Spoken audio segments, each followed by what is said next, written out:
The House will come to order. Today's Pledge of Allegiance is by Sonia Casados, Sergio Gomez, Alia Costa, and Daniel Beckman. Bishop Matchba from Catholic High School in Denver, Colorado. Please join us in the Pledge of Allegiance. I pledge allegiance to the flag of the United States of America and to the republic for which it stands, one nation, under God, indivisible, with liberty and justice for all. Ms. Randall, please call the roll.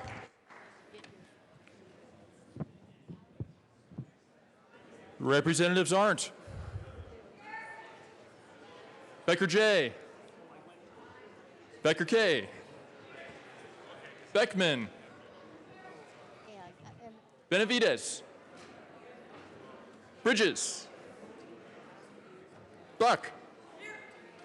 Buckner. Carver. Catlin. Coleman. Covarrubias. Danielson. Escar. Everett. Exum. Or did they tell you we had to leave? I mean, what did Foot. protocol say? Stay? Garnett. Okay, so somebody sit over Janal. there because it just goes down a little. Perfect. Representative Janal. So you can stay. Gray. Excused. Hamner. Hamner.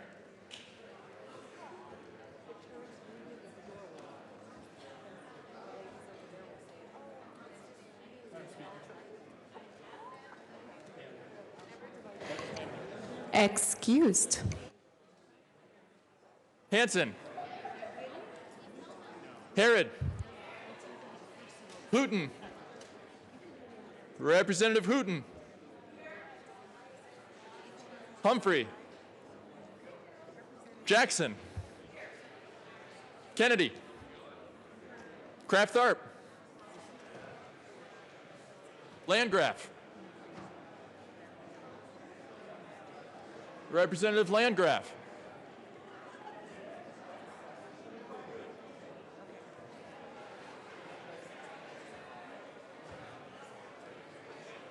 Excused. Thank you. Representative Hamner is here. Lawrence. Okay. Oh. Lebsock. Lee.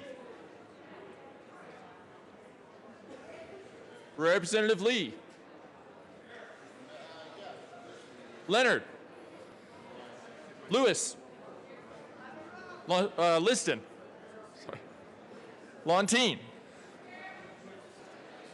Lundeen. McKean. McLaughlin. Melton. Michelson Janae. Mitch Bush. Navarro. Neville. Nordberg. Pabone. Pedersen. Rankin. Ransom. Rosenthal. Sane. Salazar. Thank you. Sias. Singer. Thurlow. Valdez. Van Winkle. Weissman. Willett. Representative Willett.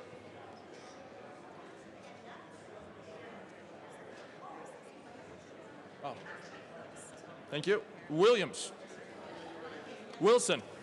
Good morning. Winter. Wist. Young. Representative Young.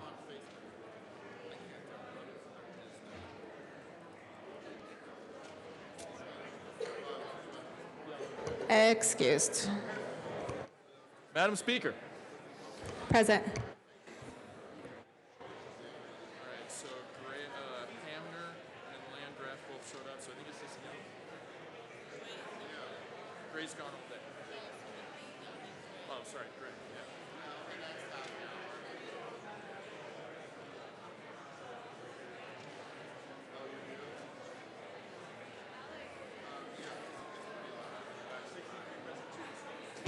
With 63 present and 2 excused, we have a quorum. Representative Coleman. Thank you, Madam Speaker. It's an honor to serve with you. It is an honor to serve with you, too. I move that the reading of the Journal of Monday, January 30th, 2017 be dispensed with and approved as corrected by the Chief Clerk.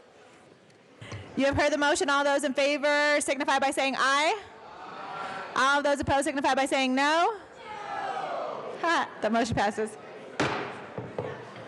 Announcements and introductions. Announcements and introductions. Representative Lee. Thank you, Madam Speaker.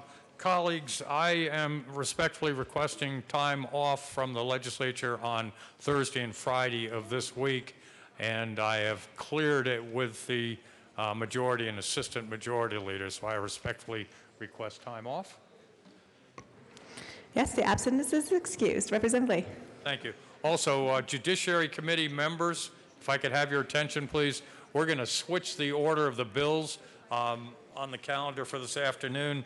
House Bill 1023 by Representative Kraft Tharp will be heard first, and House Bill 1053 by Representative Landgraf will be second. Thank you. Any further announcements or introductions? Representative Janal. Thank you, Madam Speaker. Just a reminder that the Health Insurance and Environment Committee will meet in 107 after adjournment this morning. Thank you. Representative Hamner. Good morning, Madam Speaker. Thank you. Good morning, colleagues. As you know, I not always get many visitors to the Capitol because I live so far away from Denver, but this morning I'd like to welcome a group from Summit County, and I know I might get fined, and I'm ready to pay the bill, but I'd like to welcome the Family and Intercultural Resource Center and the Family Leadership Training Institute, who's visiting the Capitol all day from Summit County. Welcome. Woo!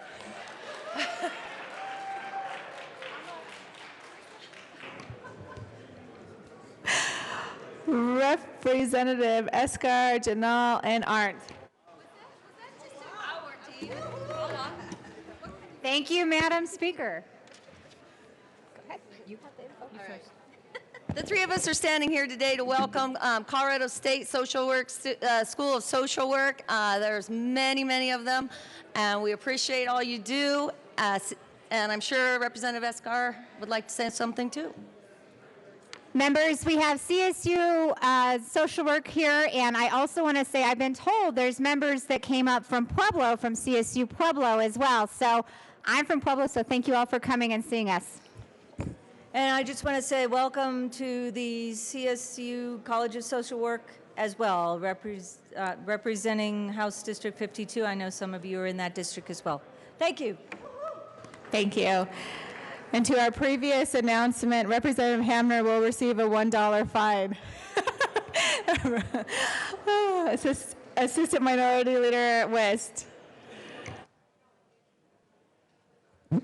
Thank you, Madam Speaker. Also at the risk of a fine, I'm pleased to introduce members of my Catholic family who are here today with us from the Parish Ambassador Program. And before I introduce them, would like to just say what an honor it was to have Bishop Rodriguez with us this morning. I had the privilege of being at his ordination mass, and it was beautiful. He is a welcome member of our community. From Holy Rosary Parish, Maria Elisa Olivas, and from St. Bernadette's Parish, Julie Plouffe, and from St. Joan of Arc Parish, Jeff Bennett.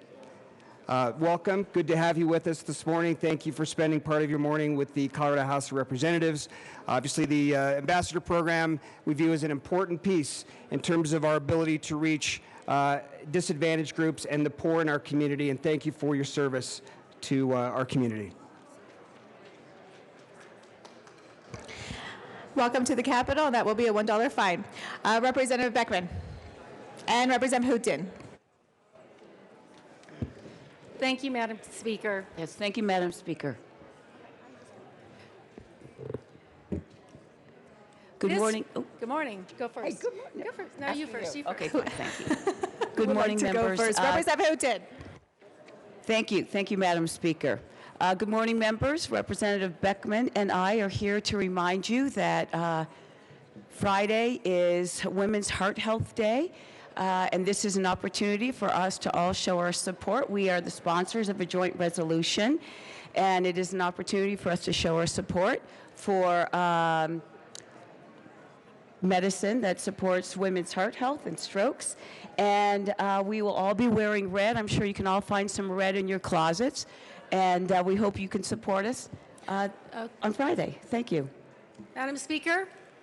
And so everyone look in your closet for Friday. Red shoes were appropriate, red pants. Guys, if you have a red suit, that would be good, red jackets. But let's show our support. Maybe we can take some really good pictures and unite behind the prevention of heart disease. Thank you. Representative McKean. Thank you, Madam Speaker. All you people who on February 13th are going to be struggling around looking for a box of chocolate at a gas station, I think you all ought to know the City of Love will be coming down next Monday, but also the representative from the City of Love will be glad to accept any of your Valentines that you need our stamp on. So bring them by my desk, put them on my desk, and seriously, people, this is 2 weeks. You do not want to be at midnight on February 13th going to the gas station looking for a box of Russell Stover. That's number 40. Thank you, Madam Speaker. You bet. Representative Arndt. Thank you, Madam Speaker. Colleagues, this is an important announcement. There's something on your desk inviting you to my office tomorrow night. There's a national expert on the public policy mediator. As you may know by now, I am a member of the National Institute of Civil Discourse, where we take Republicans and Democrats around the country to train other legislatures in civility. We don't have to agree. We do it, but we do it civilly. We have a national expert, Jeff Edelstein, will be here in Colorado. I'm hosting in my office. Light refreshments will be served and will be very civil. Thank you. Representative Coleman. Thank you, Madam Speaker. I just wanted to introduce and acknowledge the Family Leadership Training Institute is here. I want to announce the Family Leadership class from Montbello and in Denver. There we go. They're working on English and Spanish class, and they're family leaders in our community. So thank you all for being here.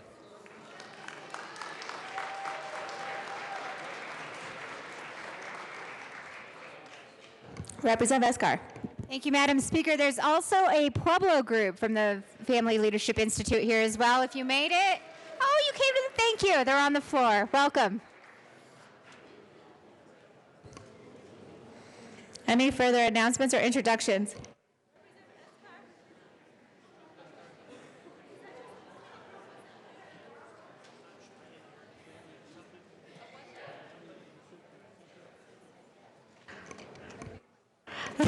Thank you, Representative Hamner.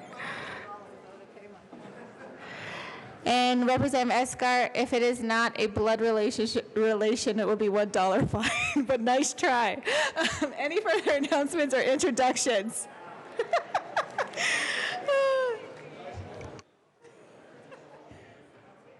Seeing none, the next order of business is third reading of bills, final passage.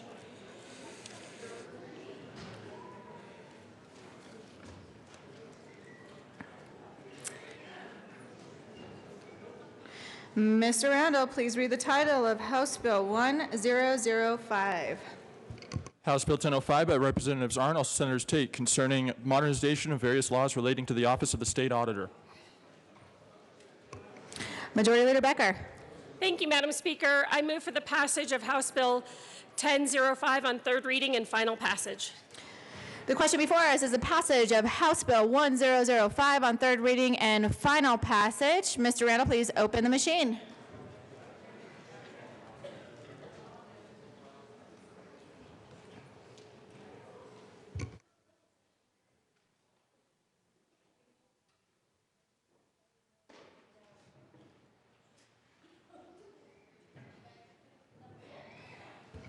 Representative Beckman, Representative Benavides, Representative Sias.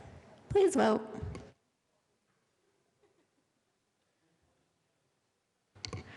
With 64 yeses, 0 noes, 1 excused, HB 1005 is passed. Ms. Randall, please open the machine for co-sponsors.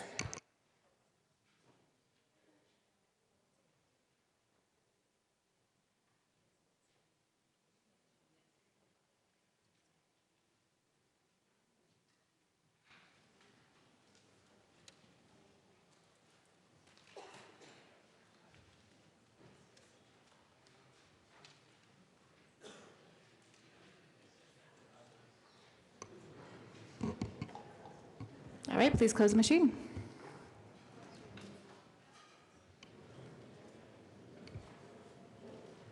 Mr. Randall, please read the title of House Bill 1030. House Bill 1030 by Representatives Art and Becker J. Also Senators Sonnenberg and Baumgartner concerning updates to the 1921 law governing irrigation districts. Majority Leader Becker. Thank you, Madam Speaker. I move for the passage of House Bill 1030 on third reading and final passage. The question before us is a passage of House Bill 1030 on third reading and final passage. Mr. Randall, please open the machine. Representative Becker.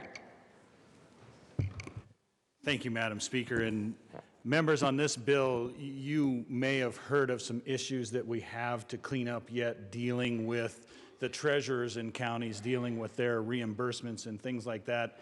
I know that a lot of people have come to speak to me about that. That will be addressed in the Senate in one way or another. Just wanted to reassure you that we are aware of that issue and that it will be looked at.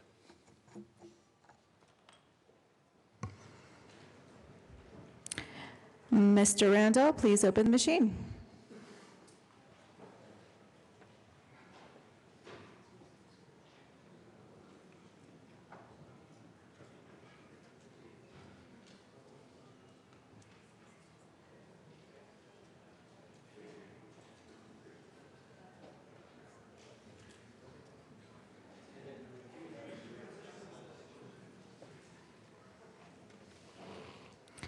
Mr. Randall, please close the machine.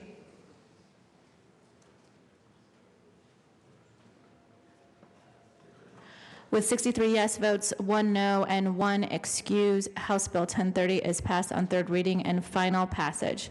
Mr. Randall, please open the machine for co-sponsors.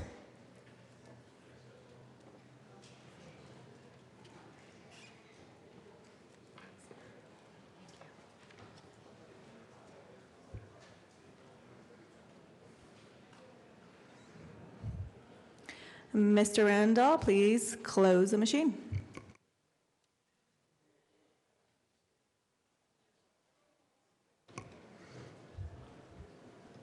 Ms. Randall, please read the title of House Bill 1019. House Bill 1019 by Representative Valdez, also Senator Quorum, concerning the amounts collected by a county treasurer upon redemption of specified property interest from a tax sale. Majority Leader Becker. Thank you, Madam Speaker. I move for the passage of House Bill 1019 on third reading and final passage. The question before us is a passage of House Bill 1019 on third reading and final passage. Mr. Randall, please open the machine.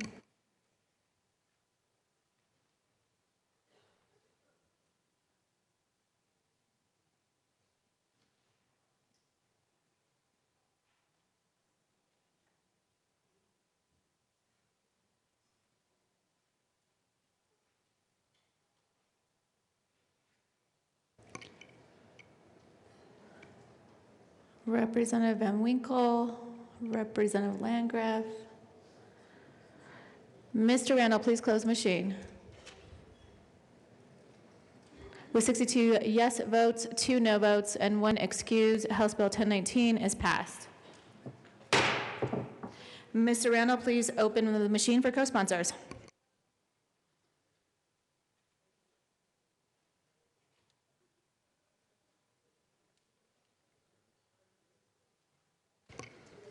Mr. Randall, please close the machine.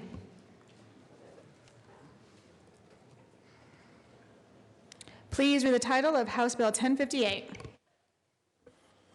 House Bill 1058 by Representative Thurlow, also Senator Kerr, concerning the scheduled repeal of reports by the Department of Personnel to the General Assembly. Majority Leader Becker. Thank you, Madam Speaker. I move for for the passage of House Bill 1058 on third reading and final passage. The question before us is the passage of House Bill 1058 on third reading and final passage. Mr. Randall, please open the machine.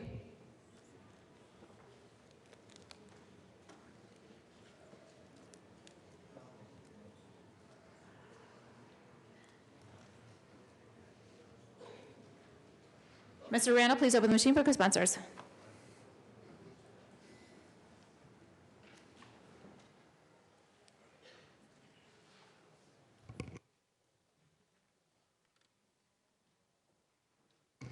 Mr. Randall, please close machine. Please read the title of House Bill 1010. House Bill 1010 by Representative Janal, also Senator Crowder, concerning the authority of the Colorado Dental Board to promulgate rules based on clarifications to existing laws that relate to collaborative dental agreements. Majority Leader Becker. Thank you, Madam Speaker. I move for the passage of House Bill 1010 on third reading and final passage. The question before us is the passage of House Bill 1010 on third reading and final passage. Please open the machine.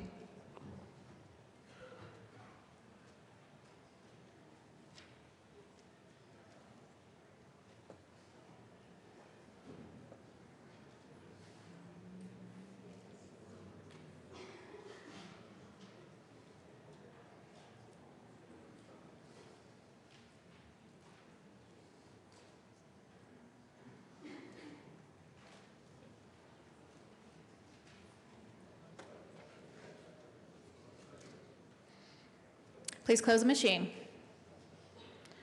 With 64 yeses, 0 noes, 1 excused, House Bill 1010 is passed on third reading and final passage. Co-sponsors.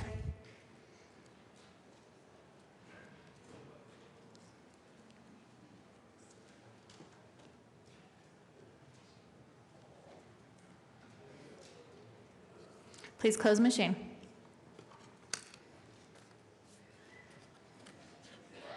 Mr. Randall, please read the title of House Bill 1006.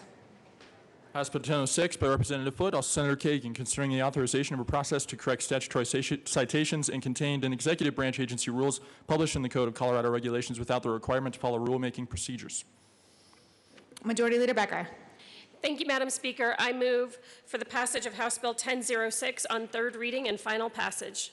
The question before us is the passage of House Bill 1006 on third reading and final passage. Please open the machine.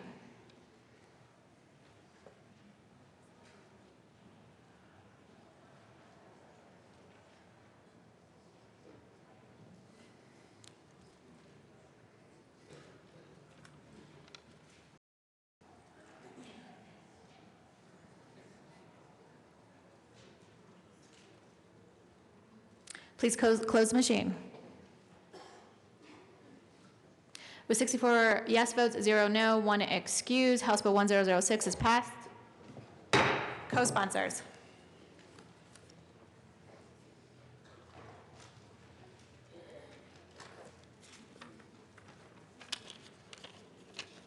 Please close the machine.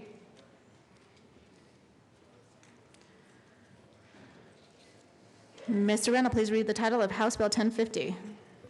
House Bill 1050 by Representative McKean, also Senator Kagan, concerning the annual in-service training required for a county sheriff. Majority Leader Becker. Thank you, Madam Speaker. I move for the passage of House Bill 1050 on third reading and final passage. The question before us is the passage of House Bill 1050 on third reading and final passage. Mr. Randall, please open the machine.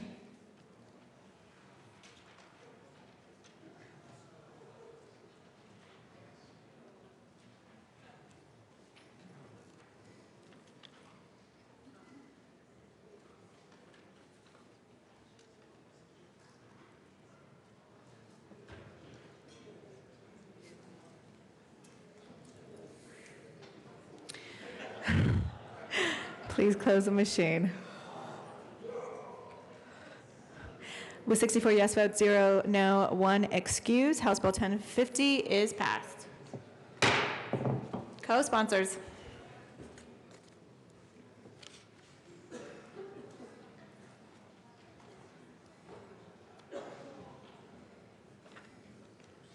Please close the machine.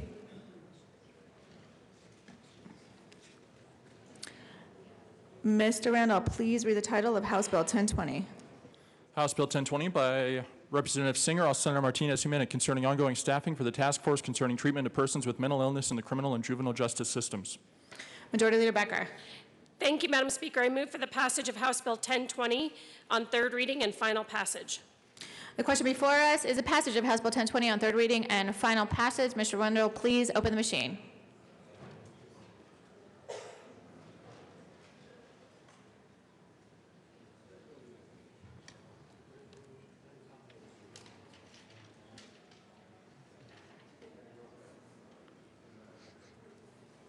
Please close the machine. With 64 yes votes, 0 no, 1 excuse, House Bill 1020 is passed. Co-sponsors.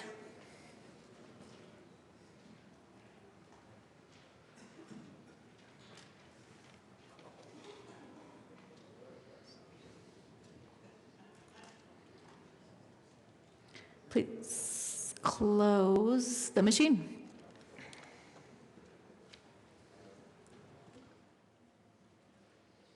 Mr. Randall, please read the title of House Bill 1024. House Bill 1024 by Representative Thurlow, also Senator Moreno, concerning the non-substantive relocation of laws pertaining to the Commission on Family Medicine. Majority Leader Becker. Thank you, Madam Speaker. I move for the passage of House Bill 1024 on third reading and final passage. The question before us is the passage of House Bill 1024 on third reading and final passage. Mr. Randall, please open the machine.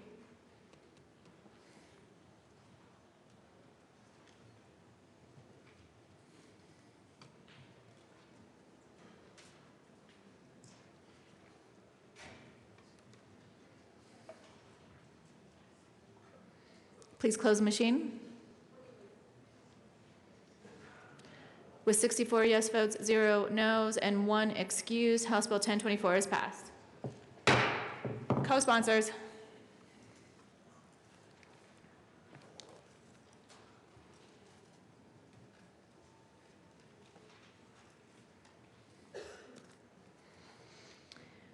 Please close the machine. Please read the title of House Bill 1046. House Bill 1046 by Representative Lebsack, also Senator Donovan, concerning updating statutory references to certain limited, outdated terms relating to people with disabilities. Majority Leader Becker. Thank you, Madam Speaker. I move for the passage of House Bill 1046 on third reading and final passage. The question before us is the passage of House Bill 1046 on third reading and final passage. Please open the machine.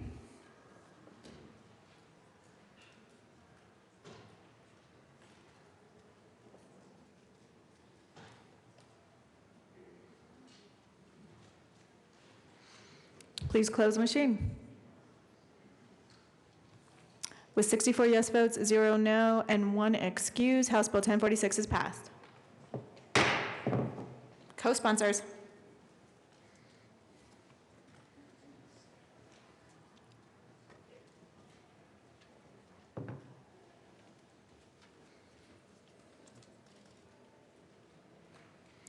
Please close the machine.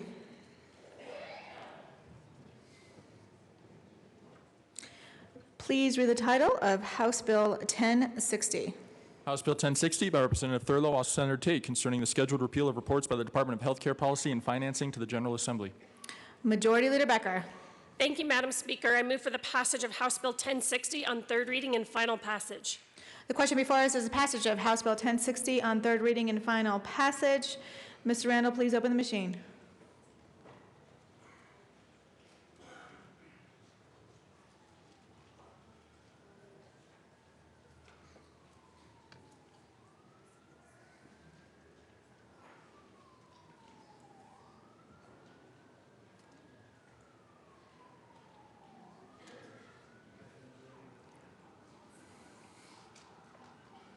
Please close the machine. With 64 yes votes, 0 no, and 1 excuse, House Bill 1060 is passed. Co-sponsors.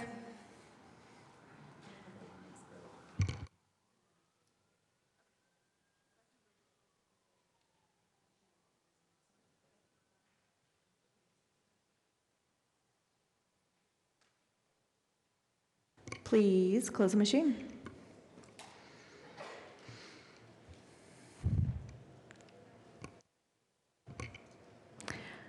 Majority Leader Becker.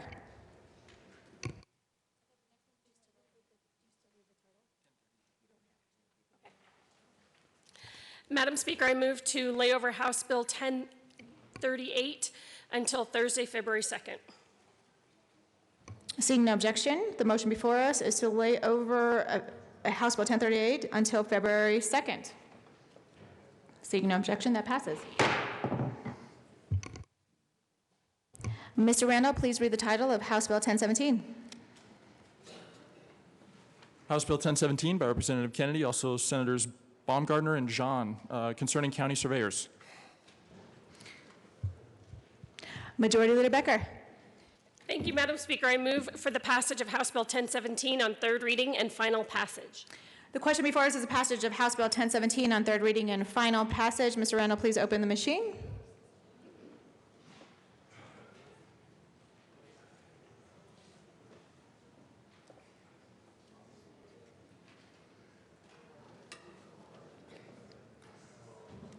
Please close the machine. With 64 yes votes, 0 no, and 1 excuse, House Bill 1017 is passed. Co-sponsors for Kennedy, or for 1017.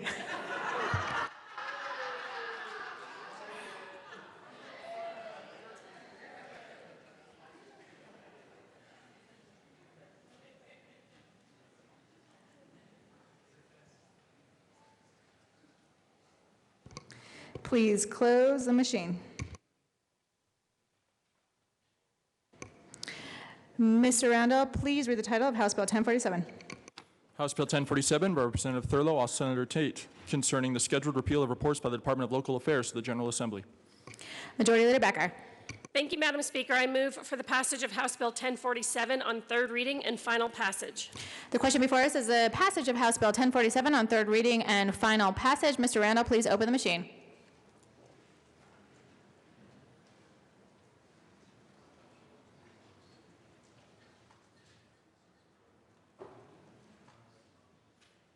Please close the machine. With 64 yes votes, 0 no, and 1 excuse, House Bill 1047 is passed. Co-sponsors.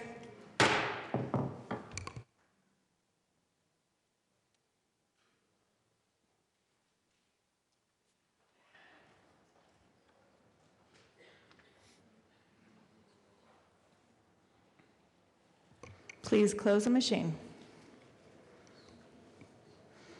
Mr. Randall, please read the title of House Bill 1067. House Bill 1067 by Representative Thurlow, also Senator Kerr, concerning updating references to the national standards setting forth technical criteria for accessible housing. Majority Leader Becker. Thank you, Madam Speaker. I move for the passage of House Bill 1067 on third reading and final passage. The question before us is the passage of House Bill 1067 on third reading and final passage. Mr. Randall, please open the machine.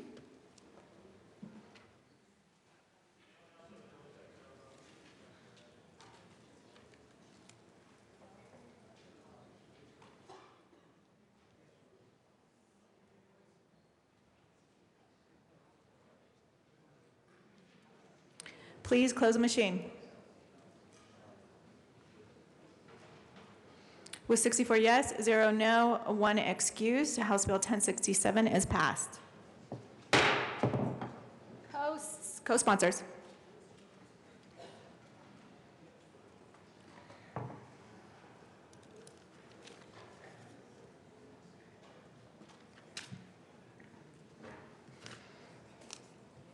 Please close the machine.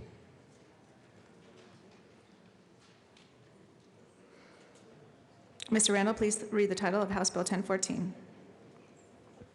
House Bill 1014 by Representatives Rosenthal and Williams, also Senators Hill and Donovan, concerning the elimination of the criminal penalty imposed upon an elector for disclosing the contents of the elector's voted ballot. Majority Leader Becker. Thank you, Madam Speaker. I move for the passage of House Bill 1014 on third reading and final passage. The question before us is the passage of House Bill 1014 on third reading and final passage. Please open the machine.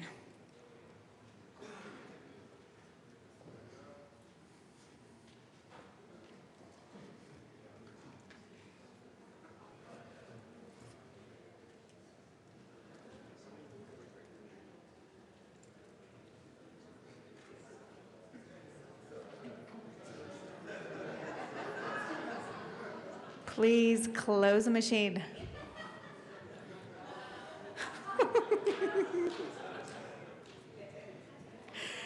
With 62 yes votes, 2 noes, and 1 excuse, House Bill 1014 is passed. Co-sponsors.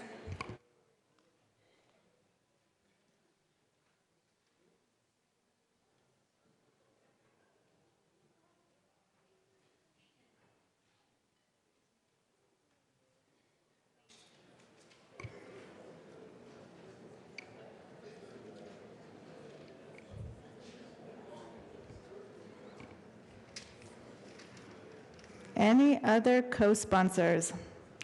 In honor of selfies. Seeing none, please close the machine.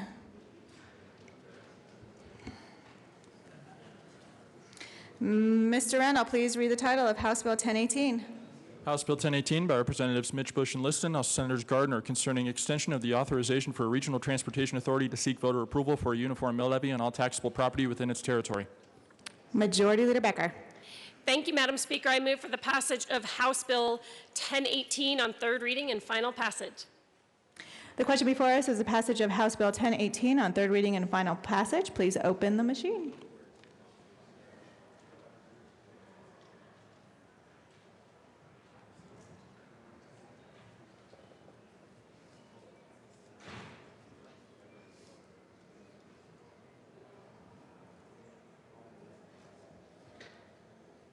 Please close the machine. With 47 yeses, 17 noes, and 1 excuse, House Bill 1018 is passed. Co-sponsors.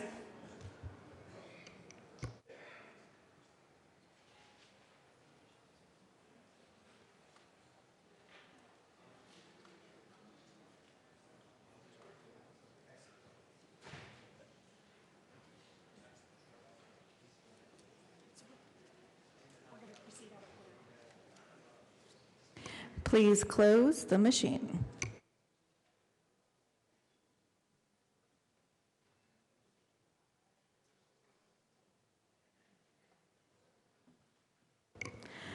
Majority Leader Becker. Thank you, Madam Speaker. I move to proceed out of order for the resolution of House Joint Resolution 1013. Seeing no objection, we will proceed out of order for House Joint Resolution 1013. Representative Hansen. Madam Speaker, thank you very much. I move House Joint Resolution 1013 and ask that it be read at length.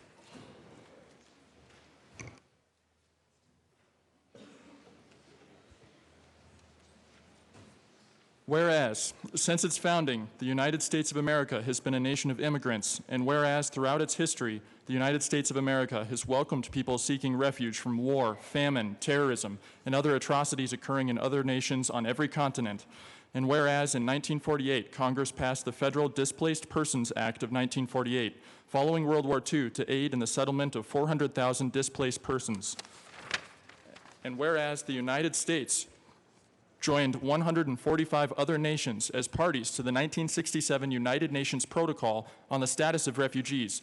And since 1975, the United States has accepted more than 3,300,000 refugees from the former Soviet Union, Africa, Asia, Europe, the Middle East, and Latin America.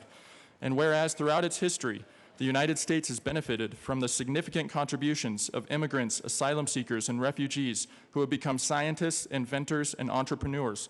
And whereas President Donald J. Trump signed a sweeping executive order on Friday, January 27th of 2017, January 27th executive order that blocks as many as 218 million people from entering the United States.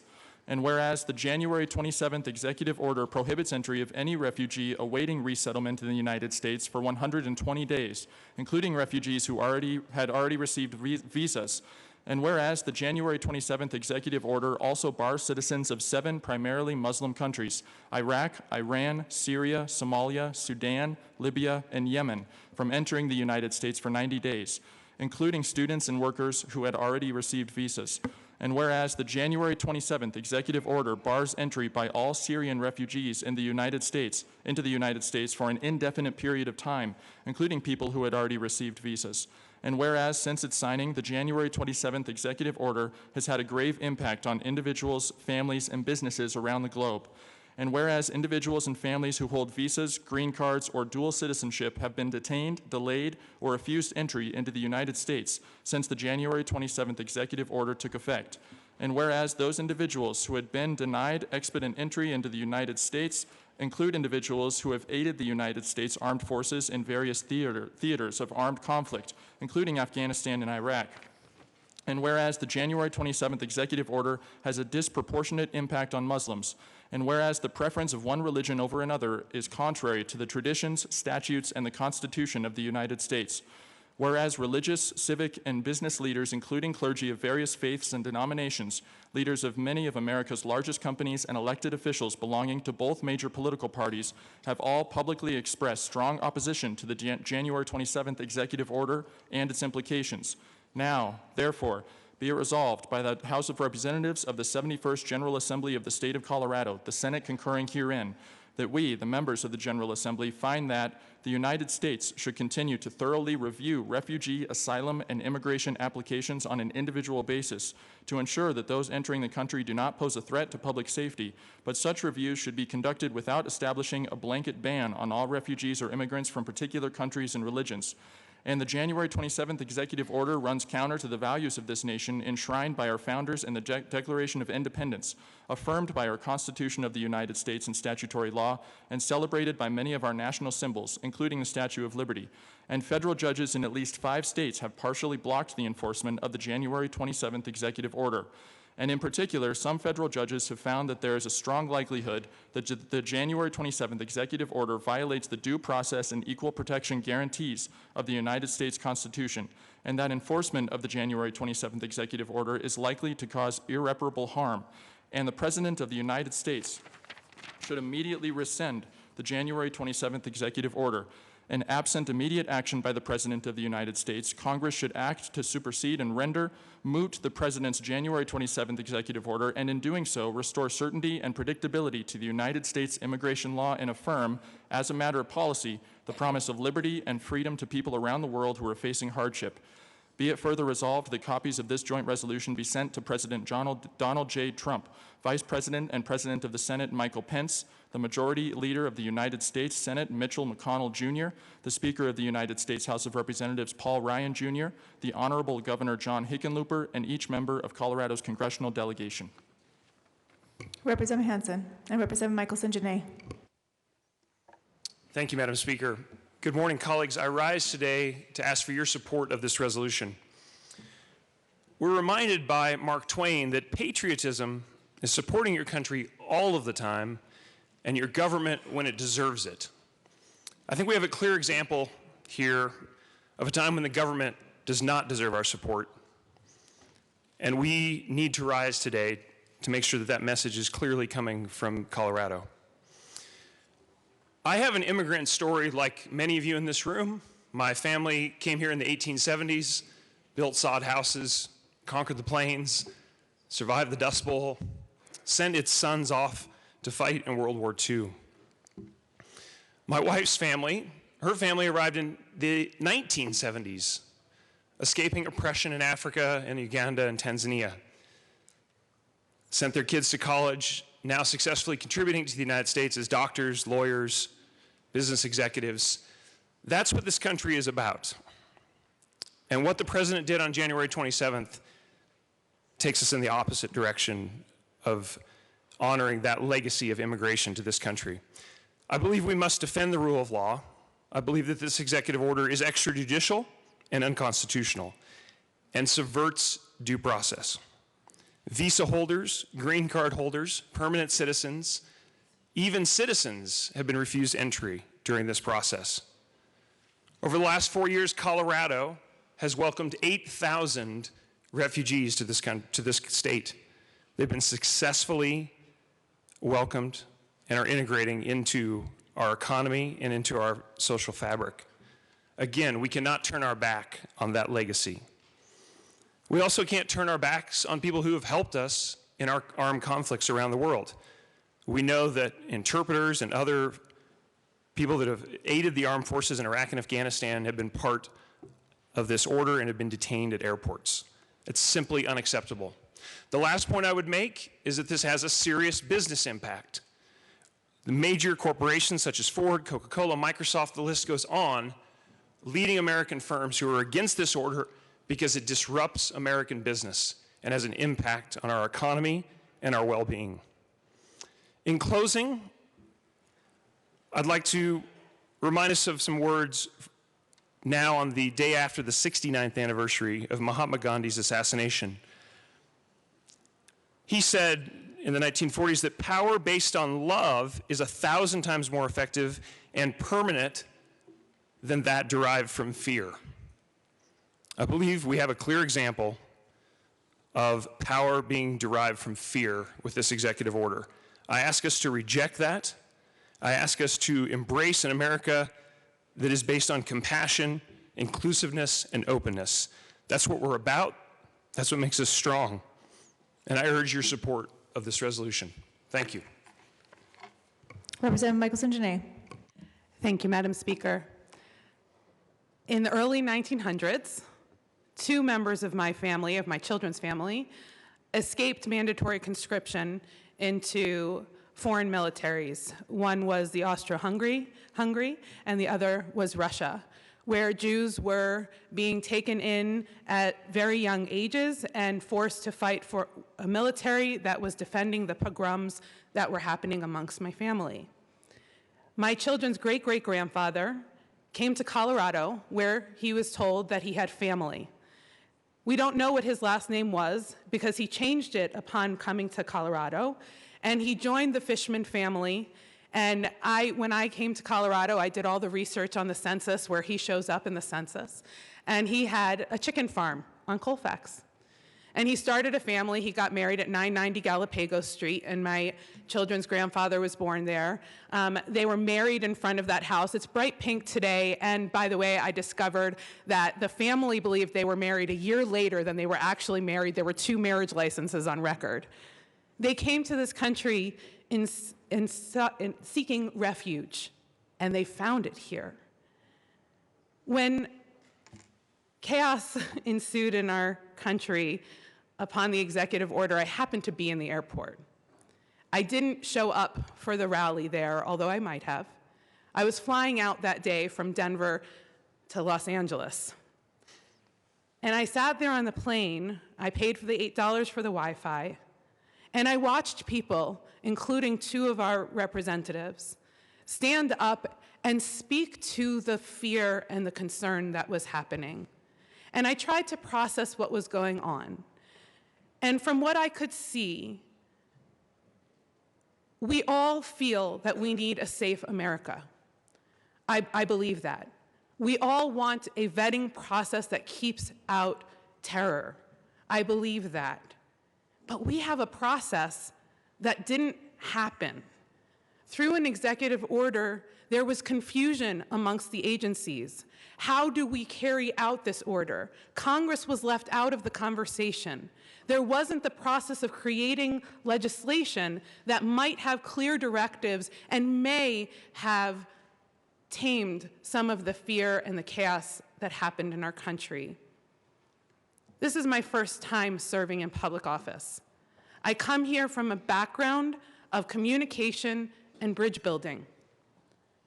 I was excited to serve in Colorado because I believe we have that capacity to talk to one another and create legislation together that serves our community and serves to defend and protect the liberties and defend and protect the citizens of our state. I hope that we as a body serve Colorado better than I feel our nation is being served right now.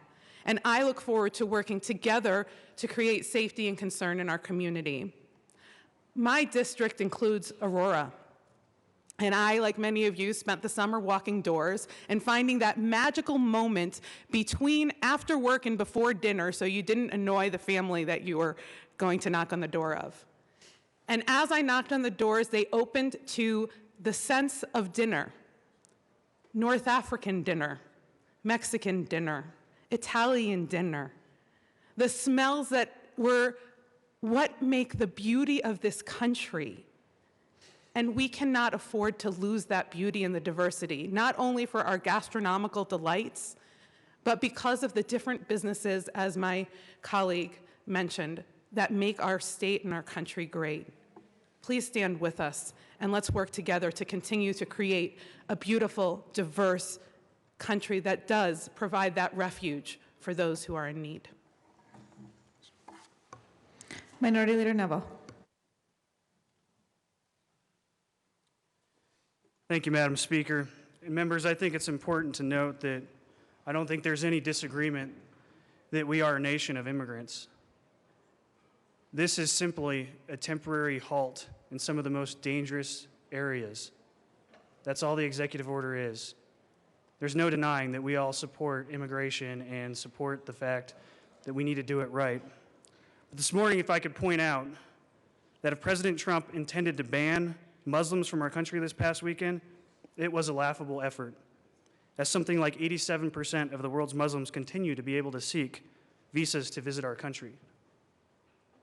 I could further observe that the 7 nations listed in the executive order were on a list compiled by President Obama's Homeland Security Department, which labeled them as particularly dangerous to the Americans and American interests. Indeed, President Obama made this official when he signed the Terrorism Prevention Act of 2015. As you well know, the President put in place a pause, a temporary halt to citizens to these few nations. Clearly, he agrees with President Obama, who repeatedly said our immigration system is broken, and is using several week-long pause to give the FBI, the Immigration Department, and others involved in national security time to develop policies to protect the lives of American children, families, and citizens. Most Americans see this as wise. I could also say that in a case brought by the Obama Justice Department against the state of Arizona several years ago, the court made plain that the questions about borders and immigration fell within the exclusive purview of the president and the executive branch. So that one could wonder why this House is spending time talking about something we have absolutely no power to change, when I imagine most Coloradans want us to tackle problems that are our responsibility: education, transportation, attainable housing, and health care. One might ask why we are failing to tackle the real problems people sent us here to deal with. But members, I'm here to speak to you about something far more personal. I'm referring to my experience as an American soldier in a foreign land where my life absolutely depended on my Muslim friends and was absolutely threatened by my Muslim enemies. I want to talk to you about a guy named RJ. RJ was an interpreter for us in our unit in Iraq. RJ did not know how to spell English. He did not know how to write English. He learned English based on watching movies. He loved American movies and learned English. And when we went to Iraq, he signed up to help us out. His ultimate dream was to be a truck driver in America so that he could be here and drive all the lands and see everything that America had to offer. But he too had concerns about the folks that we worked with in the vetting process we worked with. On a particular mission, if you weren't familiar with what we did in Sadr City, our unit was assigned to build some barricades around the most dangerous areas of Iraq. He had concerns with the crane operators that we contracted. He wondered how we had vetted those folks. he pointed out on a mission after we got done that we had a crane operator that said he didn't need security to go back to the base, and he saw that as a red flag. He made a recommendation that we should start at a different area instead of continuing where we left off the next night. Thank God he did, because in that area, there was a personal explosive device that was targeted for anti-personnel, a Claymore-type device that exploded while route clearance was going by. If we had been operating in that area and people had been dismounted, we would have lost lives. But based on his recommendation that we need to vet folks further, we went to a different area. They ended up getting in an argument with that same crane operator, and they got into a physical altercation. It turns out that that crane operator was our enemy. So I'm here to say that even RJ, who I don't know where he is, I hope he's driving a truck in America today. I hope he's living his dream. Even he would say that we need to look at our policies and make sure that we are vetting people correctly. I urge a no vote. Representative Rosenthal. Thank you, Madam Speaker. Members, I rise in very strong support of House Joint Resolution 1013.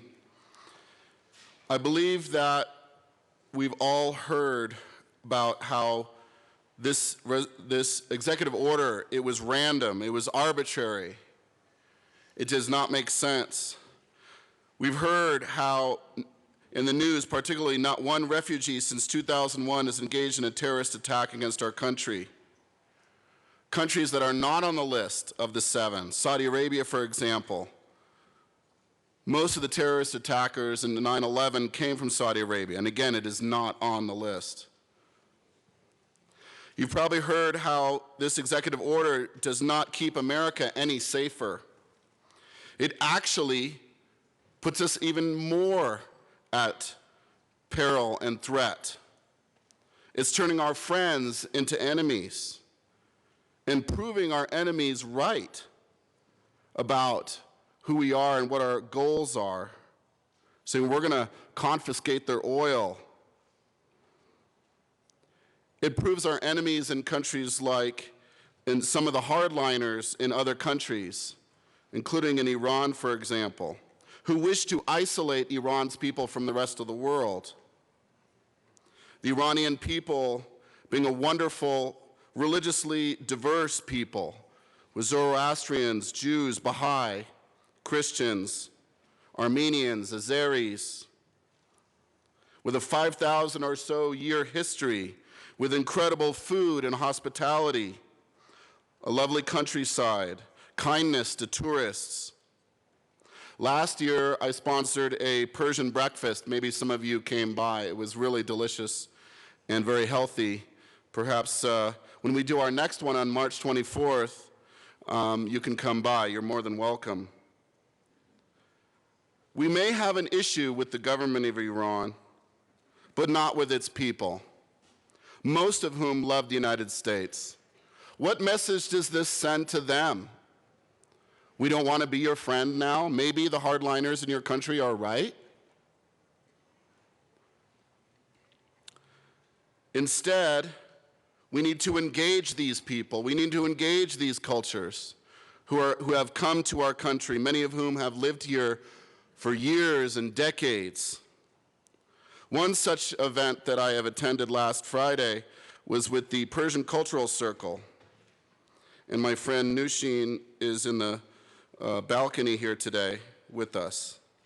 She's the organizer of that group. A group of immigrants and students and refugees and families who have come here, all of whom who absolutely adore this country, who are just also trying to celebrate their home country's heritage of music and song, and it was delightful to spend time with them. But when I was there, I heard a man come up to me and he said, I've been here 20 years. He was a very successful man. And he's like, I've been here 20 years and I'm ashamed of this country. That makes me really upset, to be ashamed of my country. He's ashamed of his country. And Nushin and her husband Kaveh, they own a veterinary clinic up in Westminster. very successful. They're concerned. They're U.S. citizens, but they're concerned. Who's next? Are they next on some list? Are they going to get sent to some camp? Should we cancel our vacation to Mexico? Can we come back? What reception will we find in Mexico due to the fact that this president has said terrible things about Mexican people, about building a wall and nonsense like that? There are other organizations too in the Iranian American community, one called CCNF, Colorado Children's Nowruz Foundation, and their lead organizer, Ramina, she's also with us today. She's an architect. Her husband's a doctor, very successful, living in Denver, very successful in bringing people together and supporting a wonderful heritage from their home country, people who love America. So Nushin has, her daughter knows someone, a guy called Ali Abdi. He is in graduate school at Yale, and he is getting his PhD in anthropology. He was stuck in the Persian Gulf. He couldn't come back. I don't know if he's been able to come yet because of the shifting sands of whether this executive order applies to what visa and green cards or not green cards, or dual citizens or not dual citizens. He said, quote, "I am neither welcomed by the Iranian government nor the American government." What message are we sending, members? Nushin's brother-in-law is an immigrant consultant. He's Canadian, a dual citizen. He also coordinates investments going into the United States and Canada, and he's like, maybe this is going to start to change how people view the United States. And perhaps now we're going to have more investors going to Canada because they view it as a more tolerant environment. Already the Canadian Prime Minister has said, "You're welcome here." I don't hear a president saying you're welcome here. I hear a president saying you're not welcome. And that, my friends, is deplorable. There was another lady who went to Iran to visit her family after 4 years, was not able to come back to her husband in the U.S.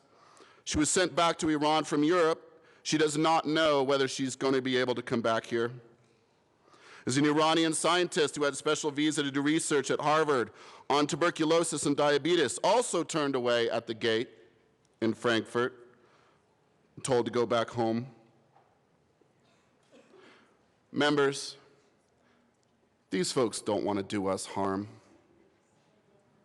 This executive order was random and it was arbitrary. We're making enemies out of the people we need friends. So I ask members that we call upon this president to rescind the executive order. Thank you, Madam Speaker. Thank you, Representative Rosenthal. Representative Lee.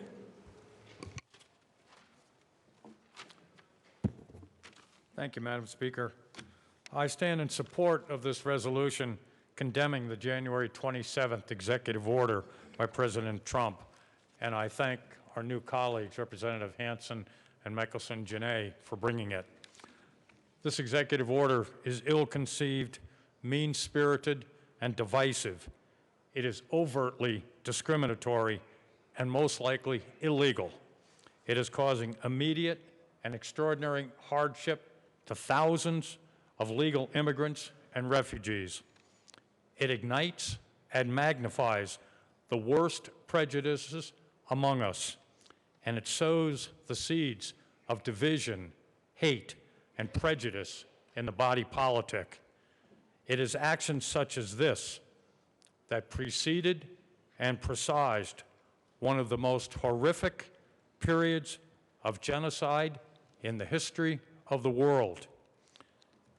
Its blunderbuss and broadsword approach of barring access to citizens of 7 countries, primarily Arab and Muslim countries, lacks rational, purposeful basis and is reminiscent of former regimes who separated people based upon race and religion, offered under the guise of keeping our country safe and secure.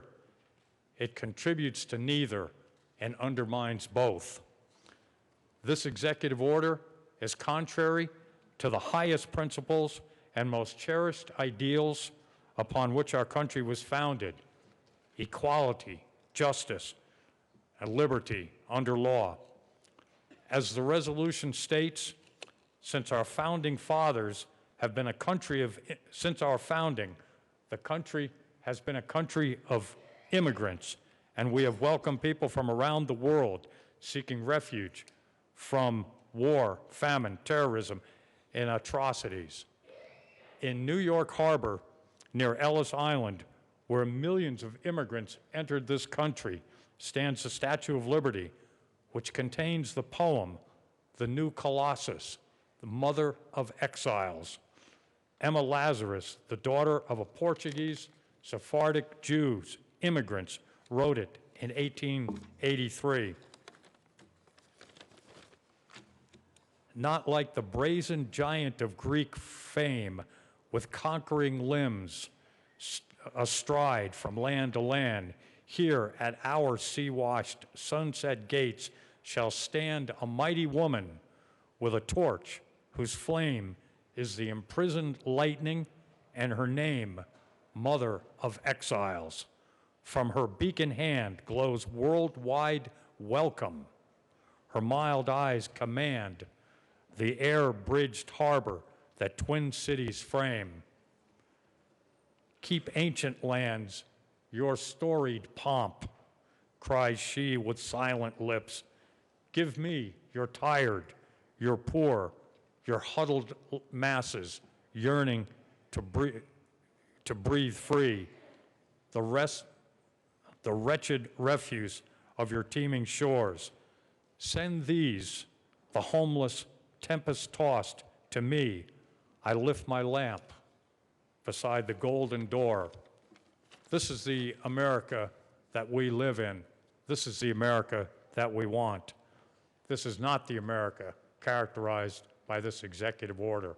I urge your support for this resolution. Thank you. Representative Foot. Thank you, Madam Speaker, and I absolutely support this resolution and appreciate the sponsors bringing it as well. This executive order has been a failure on so many levels. We've heard about the moral level, societal, ethical. I want to just take a minute to highlight the national security level, because it's been a failure, a big failure on that level as well. Unfortunately, we've heard from some anonymous officials within the current administration that this actually is working very well and it's helping our security. Not true. Perhaps they're using alternative facts. What I want to bring up to your attention are some examples of folks that have been detained because of this executive order. And I want you to ask yourself if these folks really are a threat to our national security. A Syrian woman who flew to the United States to see her hospitalized mother, she was turned away.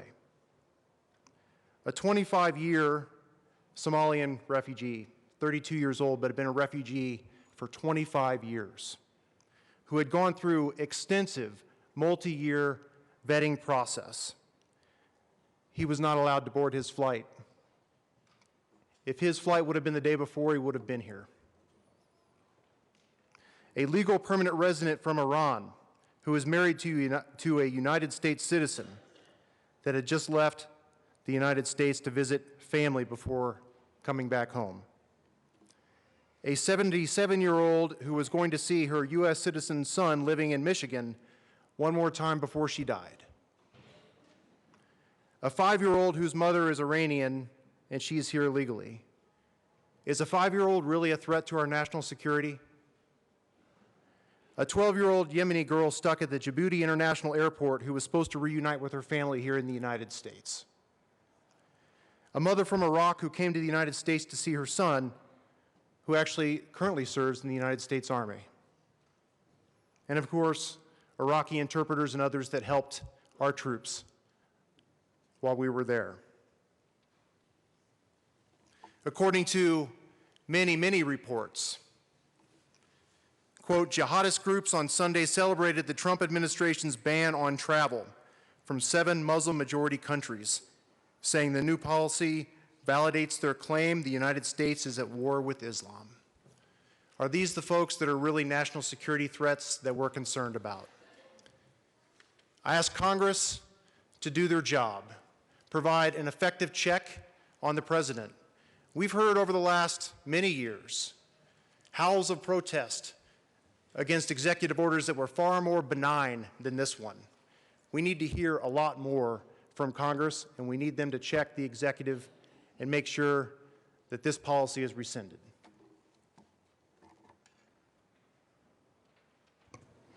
Representative Weissman. Thank you, Madam Speaker.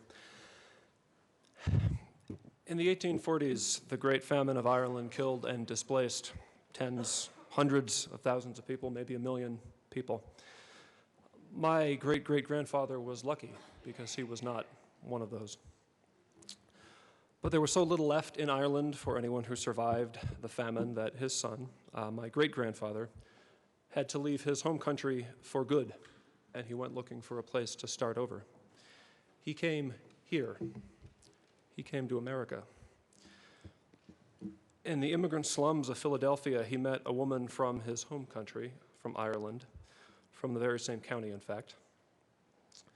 One of their sons, who was my grandfather, never had more than a 9th grade education.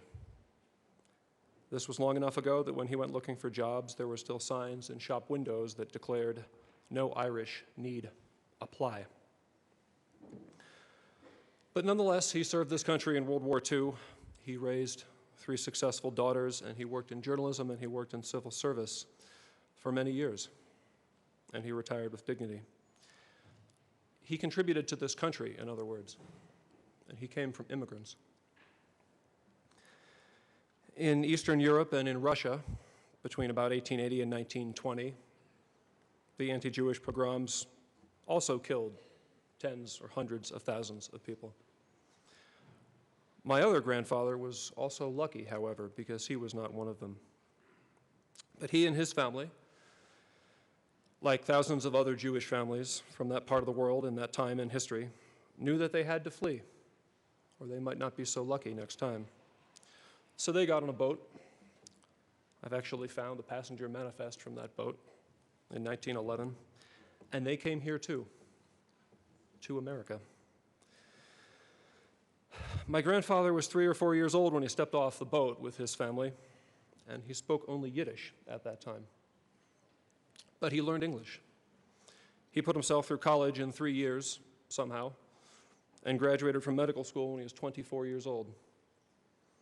He too served the country in World War II in the Army Medical Corps. He raised 3 sons and daughters, and he practiced medicine for 52 years. He often treated immigrant patients like himself, sometimes for no money. He too contributed to this country, and he was an immigrant. Members, I think chances are pretty good that everyone in here has a story something like that somewhere in our past.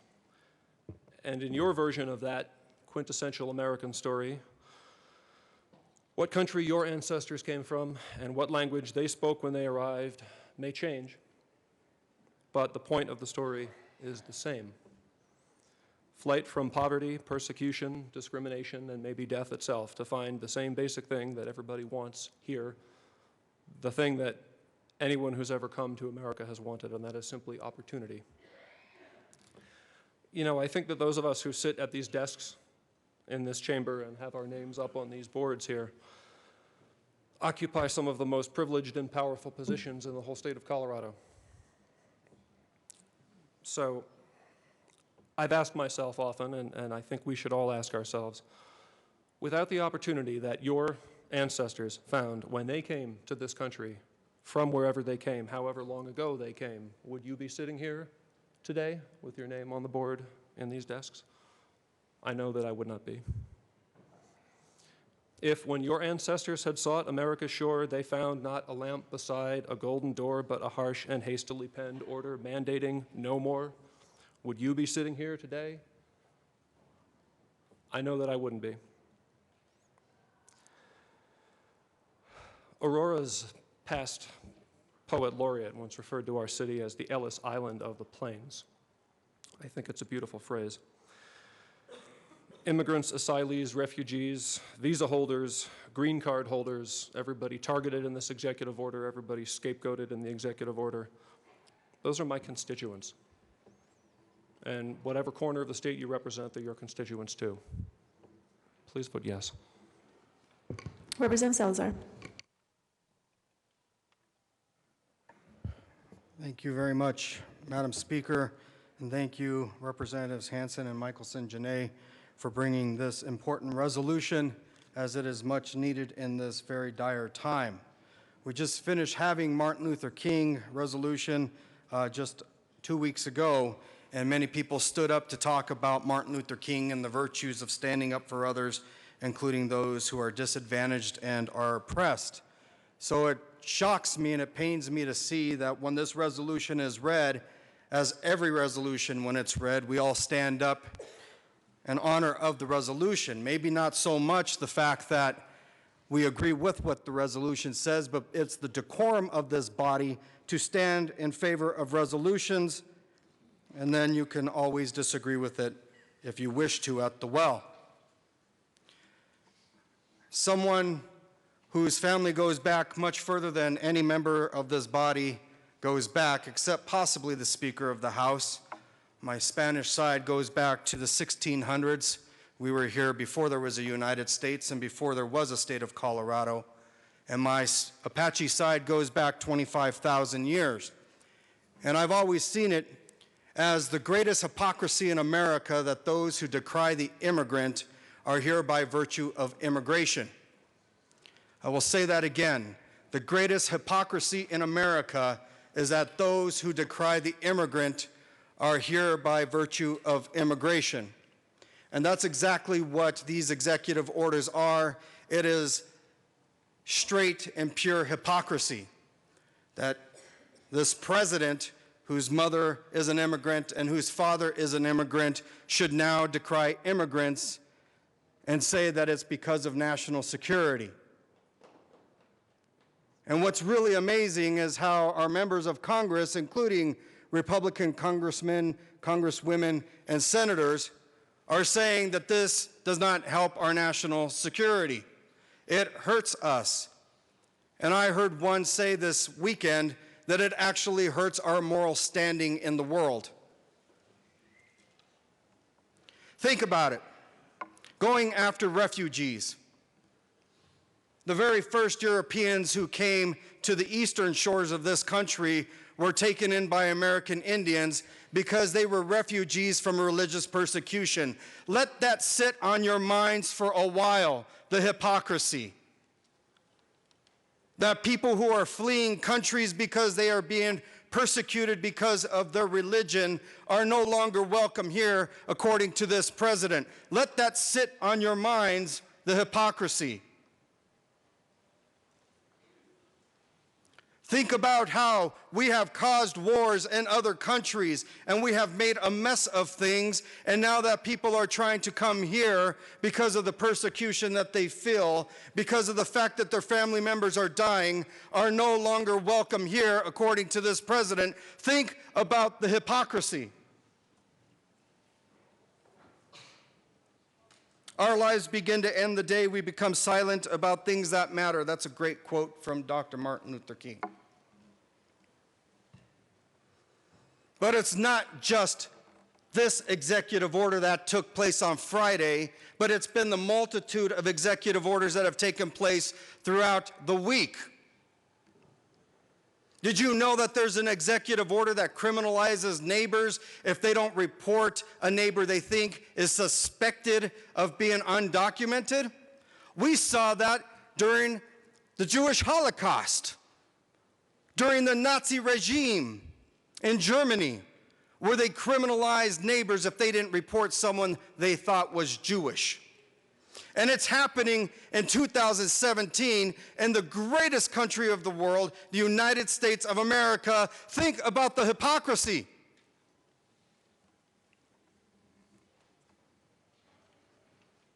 My daughter was crying the other day because she is grasping at the age of 8 years old what's happening in our country and what's happening in our world. And after we calmed her down and told her that we will fight for her, as well as our Muslim brothers and sisters, as well as our undocumented brothers and sisters, as well as the refugees coming to this country and who are here, as well as those who hold green cards, as well as those who are hold dual citizenship status, my wife and I, we sat down and we talked about how we are in 2017, and this is what we're facing in our country. In the end, we will remember not the words of our enemies, but the silence of our friends. It's another great Dr. Martin Luther King quote. You guys like coming up here when Dr. Martin Luther King Day is happening? Ladies and gentlemen, history is going to judge us very harshly because of what is happening just in the past week. And I hope history judges us extremely harsh. But I also hope this too, that history will say that something else happened. That there were groups of Americans who stood up on behalf of refugees, who stood up on behalf of the undocumented, who stood up on behalf of those who have green cards, who stood up for humanity, who stood up for our moral authority that we keep touting year after year after year for the past 200 years. And that these group of people stood up, and they were the saving grace of this country. They stood up when other people sat down, even during reading a resolution.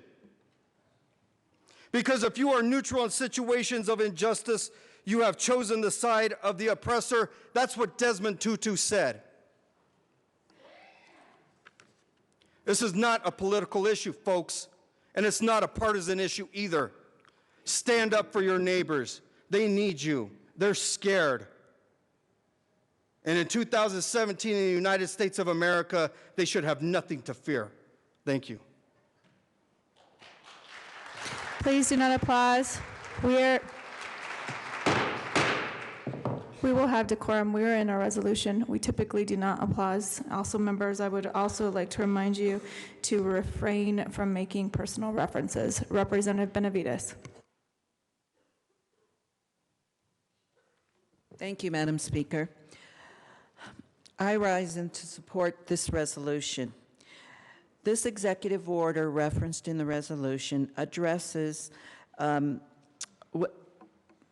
things that are addressed in this resolution were unvetted, they're broad, and it's hurtful and at most short-sighted.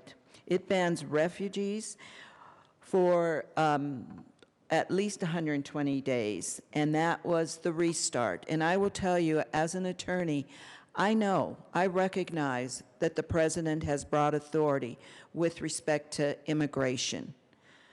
But utilizing that authority must be even-handed and it must be thoughtful. And this executive order was not. As a result of this order, people who were lawfully authorized to enter this country were stopped in unknown numbers. We don't know how many people are stopped from coming from other countries here.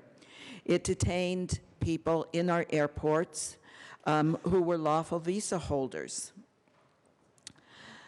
This executive order also essentially attempts an unconstitutional ban on Muslims. And it also favors some religions over others. You know, I'm not sure. I couldn't tell you how many Muslims or how many Christians are serving in this legislature, and that's something I shouldn't have to do. But this executive order expects people working at our borders to make that determination. And that is unconstitutional. It is against our First Amendment, and we should not support that. This executive order follows another one that was done earlier in the week, which authorized the wall on our southern border. It says little about our northern border, or actually it says nothing. It also requires local police to enforce immigration laws without any specifics, just like this executive order. And that's why there was so much confusion. This executive order are an affront to every American who holds sacred the ideals of freedom and liberty. Some who spoke before me talked about this executive order as damaging our stature throughout the world, and it makes us less safe because of that. I support this resolution not because I have a refugee story, because I don't. My family were not refugees. They were not immigrants. We've lived here in the Southwest for unknown number of years. My indigenous culture, as Representative Salazar mentioned, our roots go back thousands of years. It's borders that change, and we have to recognize that. But when this administration puts forward executive orders like this, they disproportionately impact people that look like me, that look like my children. We are the ones and others who will be stopped in airports, who will be stopped by police and questioned. This is a temporary halt, as one of the representatives mentioned, but the order doesn't speak about what's wrong with our vetting process now. Refugees undergo the most thorough vetting process that lasts several years, but nothing is proposed why that is an infirm process. What should be added to that? It was also mentioned that people soldiers that aided us in Iraq and other places, that they should be welcome here. And I agree wholeheartedly. But there was an Iraqi, it was in the newspapers and on television, an Iraqi translator who was detained as a result of this. So this executive order certainly needs more vetting. It needs to have been more thoughtful. And if it's not rescinded, as the resolution asked, it does call on Congress to look at this order and make the necessary changes to it. I'm reminded of a quote that says, "When injustice becomes law," and I say to you, this executive order is unjust, that resistance becomes a duty. And I think this resolution is us undertaking our duty to resist. That quote is from Thomas Jefferson. And I stand behind what he said, and I wholeheartedly support this resolution. Thank you. Representative Pabon. Thank you. Thank you, Madam Speaker. I rise in strong support of this resolution.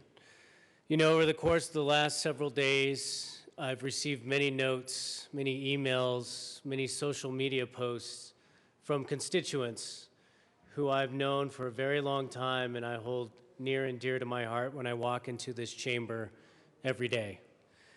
And one of my constituents I've known before she was a constituent in college, she sent a note that said, "I just want you to remember, Representative Pabon, that I am an Iranian-born citizen, with half of my roots being native Coloradan from before it even existed as a state. My grandfather was a Purple Heart veteran from World War II, and my uncles fought in Vietnam. My mom lived in Iran with my Iranian dad for 10 years, where I was born. My husband's parents are immigrants from Argentina. but my story is an American story. I am an immigrant. We could all tell the story of our arrival in this country. If we've all done our homework about where we've come from and who we are, we could tell this very same story. And my colleagues and friends have talked very much about what it is to be an immigrant and a refugee in this country. I don't want to continue to belabor that point. What I do want to highlight, though, is what this executive order's message sends to the rest of us in America, particularly our children. One of the things that we teach to our children is that just because you have the power to do something doesn't mean you have to do it. What this executive order has done is made the United States of America the divided states of America. This executive order has brought out the worst in many ways of our society. Those who weren't emboldened to have these conversations about leaving others out now have the very President of the United States of America leading that charge. So what does that mean to our children and our grandchildren when we have to explain to them why we are leaving certain people out? Not out of the country, as this executive order would suggest we do, but out of our life, out of our society, out of the classroom.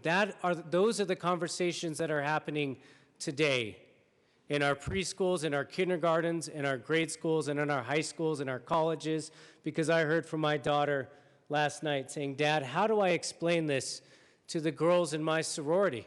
Our house is in tension right now. We are divided."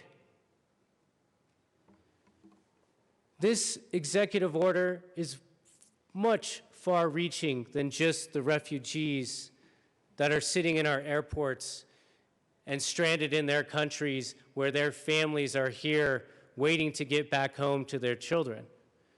It's much far-reaching because this is permeating our living rooms and our kitchens and the places we find security.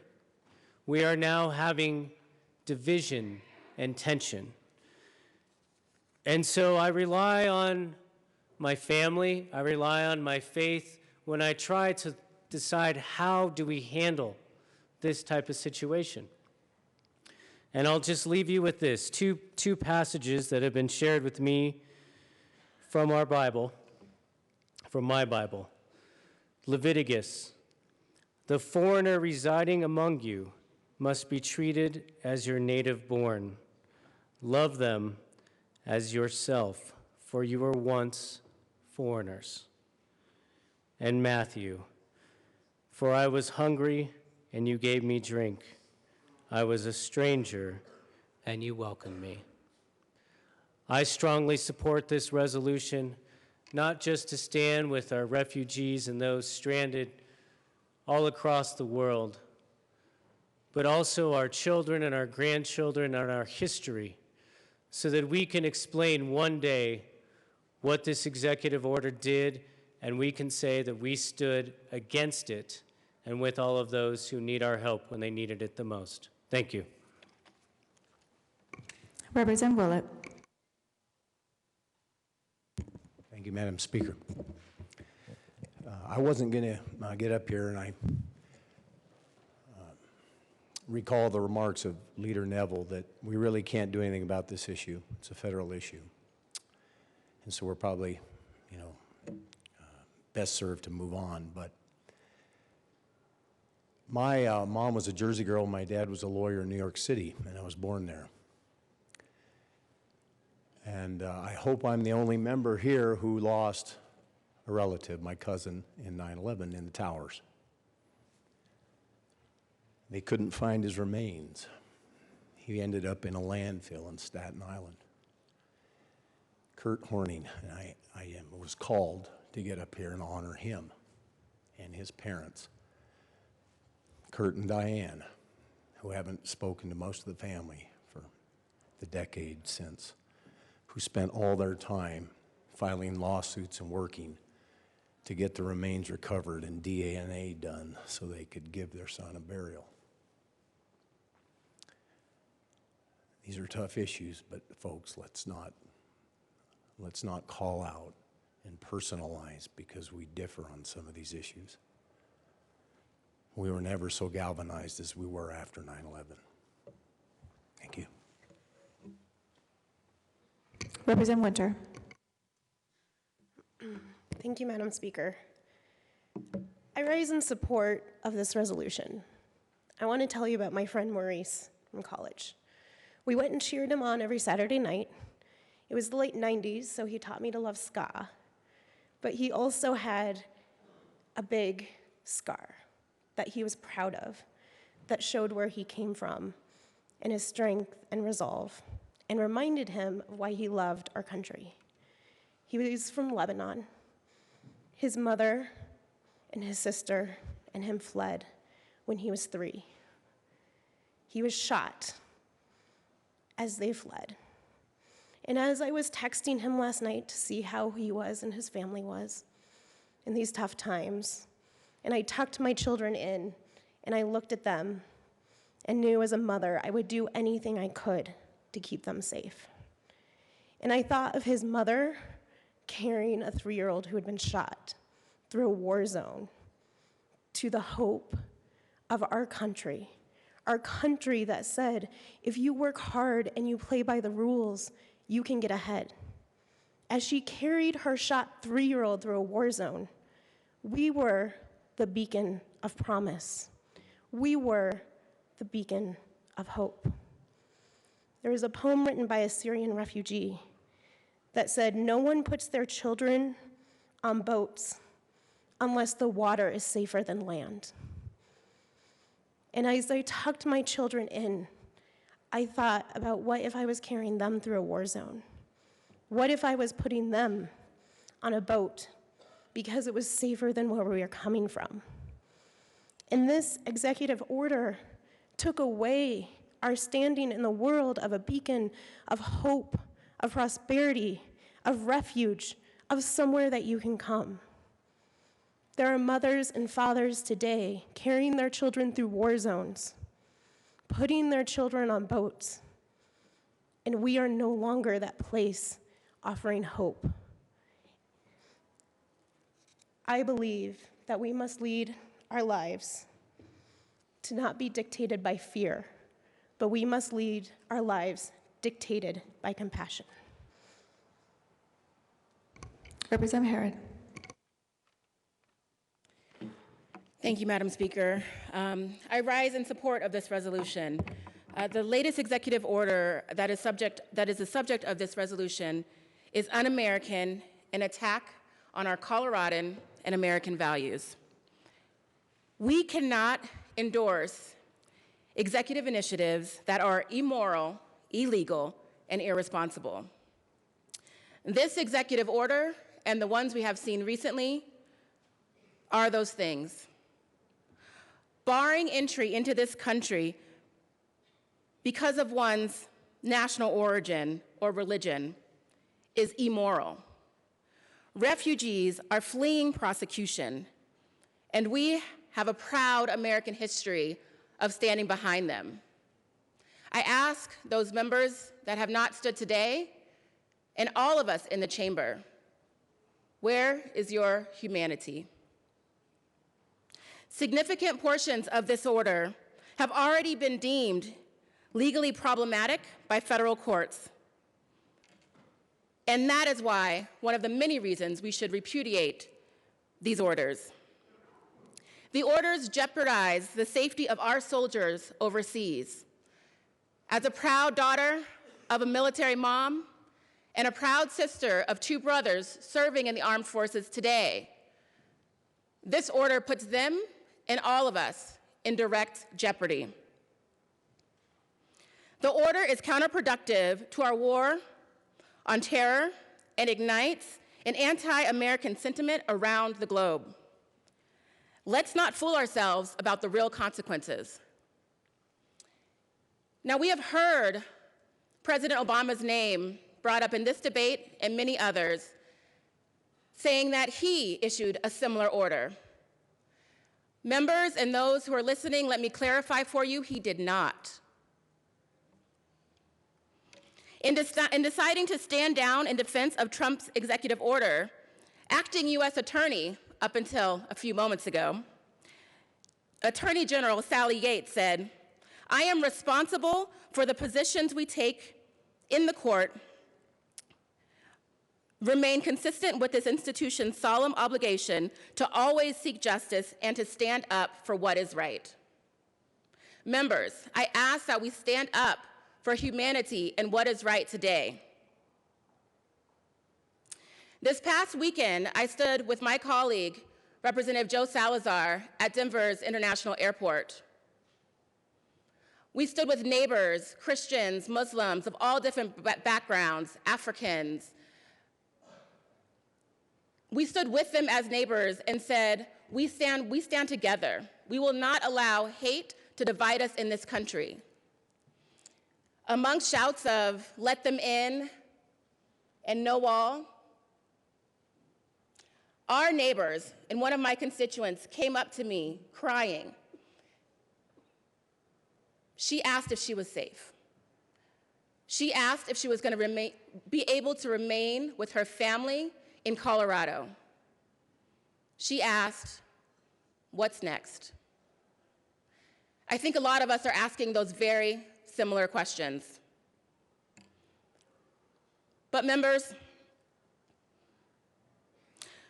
I want to use a quote from President Obama. He said recently, "Citizens exercising their constitutional right to assemble, organize, and have their voices heard by elected officials is exactly what we expect to see when our American values are at stake." Right now, our American and our Colorado values are at stake.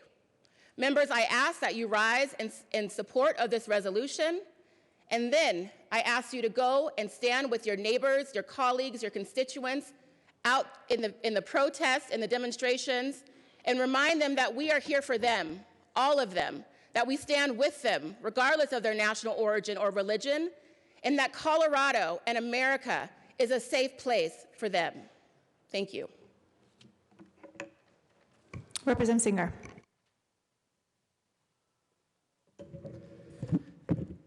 Thank you, Madam Speaker, and thank you, members on both sides, for sharing your deeply personal experiences with not only the last week, but also your heritage, your lifetime.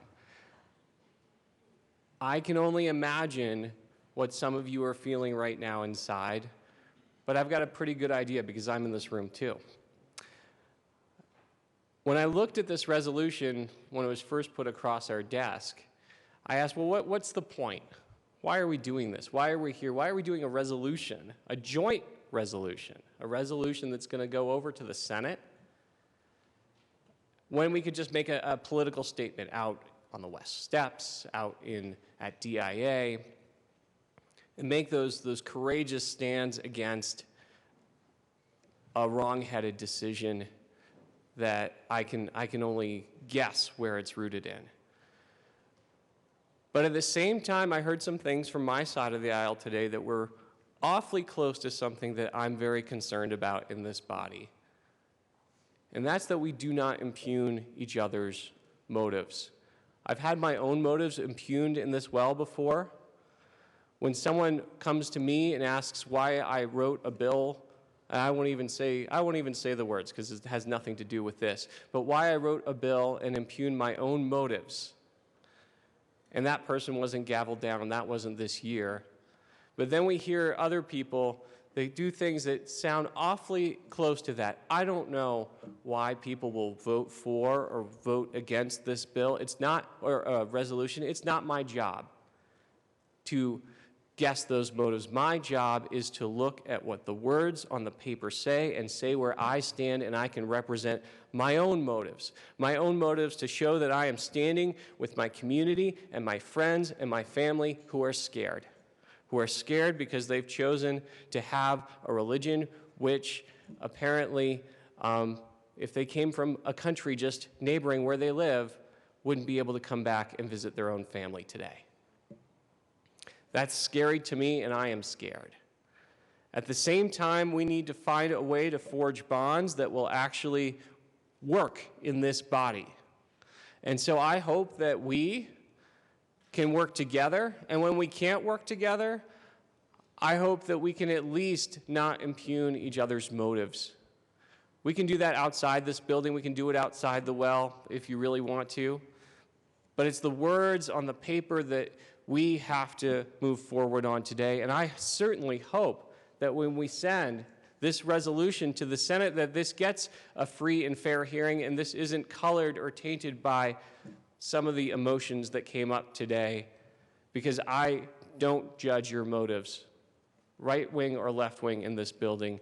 I judge you by your words and by your actions outside this building. I look at the content of what you've put on a piece of paper, and I make a decision about it by what's written on that piece of paper. So I'm sorry, and I apologize if anyone feels as though their motives have been impugned. I hope I'm wrong. And at the same time, I implore you to vote for this resolution.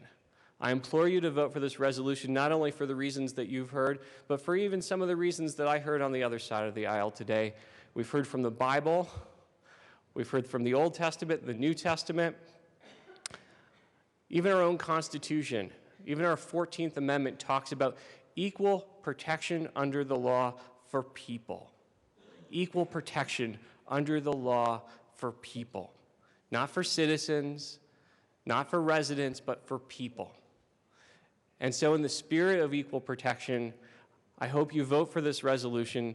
And at the end of the day, I hope we can continue to work together, because I'd like to see this resolution get a fair hearing in the Senate as well. Thank you, members, for your time. Please vote yes. Are there any further comments as it relates to HJR 1013? Seeing no further discussion and seeing no objection, we will take a voice vote on the motion before us, which is the adoption of HJR 1013. All of those in favor signify by saying aye. Aye. Those opposed signify by saying no. No. HJR 1013 is adopted. Co-sponsors, please open the machine.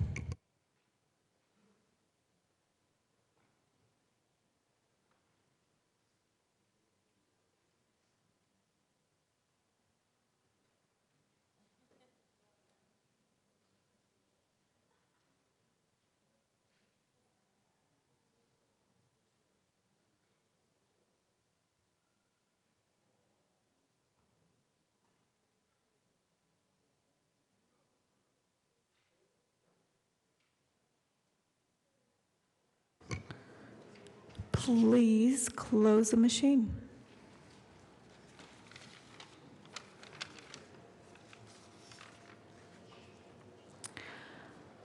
Majority Leader Becker.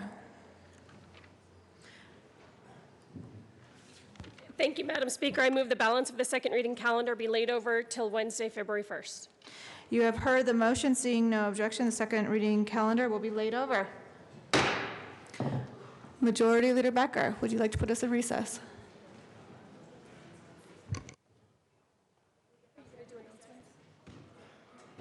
Yes.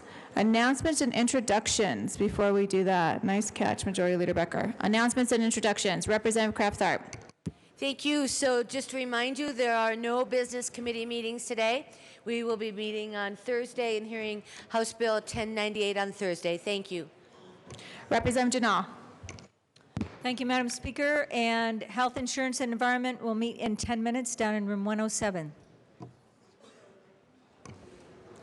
Any further announcements or introductions? Seeing none. Now, Majority Leader Becker. Thank you, Madam Speaker. I move that the House stand in recess till 1:30 today. Thank you, Madam Majority Leader. Seeing no objection, the House will stand in recess until 1:30 today.